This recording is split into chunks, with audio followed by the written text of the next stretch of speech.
വ്രതശുദ്ധിയോടുകൂടി പോകുന്ന ഒരാള് കെട്ട് നിറച്ച്, എന്താ കെട്ട്? ഭഗവാന് സമർപ്പിക്കാനുള്ള മുൻകെട്ട്, തൻ്റെ വൈയക്തികമായ ആവശ്യത്തിനുള്ള പിൻകെട്ട്. പിൻകെട്ട് ഇപ്പൊ കാര്യമായിട്ട് വേണ്ടാട്ടുവോ ഇല്ലേ? ഇപ്പൊ പിൻകെട്ട് കാര്യമായിട്ട് ആവശ്യമില്ല. എന്താ കാരണം? പണ്ട് നമ്മൾ 41 ദിവസം വ്രതമെടുത്ത് വൃശ്ചികം 1 മുതൽ ചുരുങ്ങിയത് ധനു 10 വരെ വ്രതം നോറ്റ് കെട്ട് നിറച്ച് അതികഠിനമായ യാത്ര ചെയ്ത് നടന്ന് മകരം 1-ാം തീയതി അവിടെ ദർശനം ചെയ്യുന്ന ക്രമത്തിലാണ് പോയിക്കൊണ്ടിരുന്നത്. അപ്പൊ വൈയക്തികമായ ആവശ്യത്തിനുള്ള എല്ലാം പിൻകെട്ടിൽ വേണം. ഇന്നിപ്പോ അങ്ങനെയല്ലല്ലോ പോണത്. അതുകൊണ്ട് പിൻകെട്ട് കുറേ സാധനങ്ങൾ കൊണ്ടുപോയി അവിടെ മലിനമാക്കേണ്ട ആവശ്യമില്ല. പിന്നെ ഇരുമുടിക്കെട്ട് എന്നുള്ള സങ്കല്പത്തിൽ എന്തെങ്കിലും ഒരു സമർപ്പണത്തിന് അരിയോ മറ്റോ കൊണ്ടുപോയാൽ മതി. പക്ഷേ മുൻകെട്ട് ഭഗവാനുള്ളതാ, ഭഗവാന് സമർപ്പിക്കാനുള്ളതാ. അതിലൊരു കാരണവശാലും പ്രകൃതി വിരുദ്ധമായ ഒരു വസ്തു കൊണ്ടുപോകാൻ പാടില്ല. അത് പ്ലാസ്റ്റിക് കൊണ്ടുപോകാൻ പാടില്ല എന്ന് ദേവസ്വം ബോർഡ് പറഞ്ഞാൽ ദേവസ്വം ബോർഡിൻ്റെ കൂടെ തന്നെയാണ് നമ്മളും.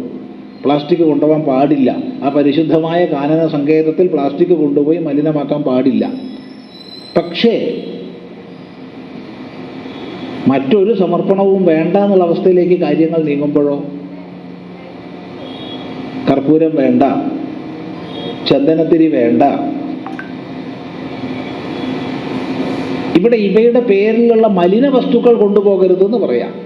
ഇപ്പം നമ്മൾ മിക്കവാറും നമുക്ക് കടകളിൽ വാങ്ങാൻ കിട്ടുന്ന കർപ്പൂരം എന്ന് പറഞ്ഞ വസ്തു കർപ്പൂരമായിട്ട് കുല ബന്ധമില്ലാത്ത വസ്തുവാണ്. കത്തിച്ചു കഴിഞ്ഞാൽ വല്ല ആവി എഞ്ചിന് പോണ പോലെയാ പുക പോവുക. കർപ്പൂരം കത്തിച്ചാൽ പുക ഉണ്ടാവുമോ? എന്തോ ഹൈഡ്രോ കാർബൺസാണ്. അപ്പം ഈ ഹൈഡ്രോ കാർബൺസ് കൊണ്ടുപോകരുത് എന്നല്ല, നിങ്ങളെ വീട്ടിലും കത്തിക്കരുത്, അമ്പലങ്ങളിലും കത്തിക്കരുത്.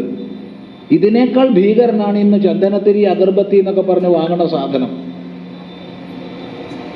അത് കത്തിച്ചു കഴിഞ്ഞാൽ ശ്വാസകോശ ക്യാൻസർ ഉറപ്പാ, ഒരു സംശയമില്ല.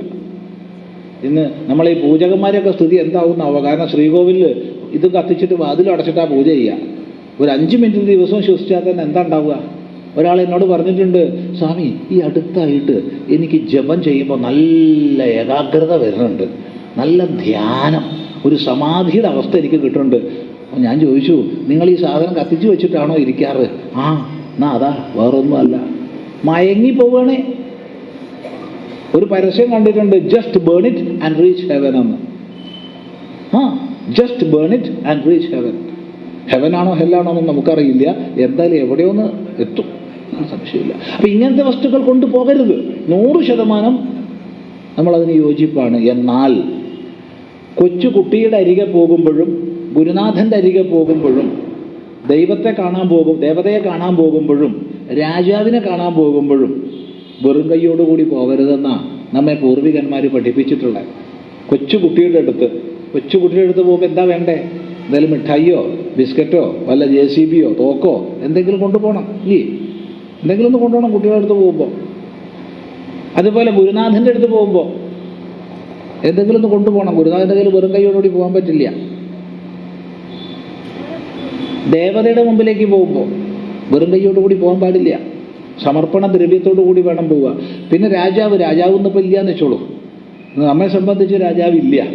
അപ്പം ഈ 3 സ്ഥലങ്ങളിലേക്ക് പോകുമ്പോൾ സമർപ്പണം വേണം. അത് നിഷേധിക്കാൻ ആർക്കും അധികാരമില്ല. എന്നാൽ ശുദ്ധമായ ദ്രവ്യമേ കൊണ്ടുപോകാൻ പാടുള്ളൂ എന്നുള്ളതിൽ യാതൊരു സന്ദേഹവും ഇല്ല.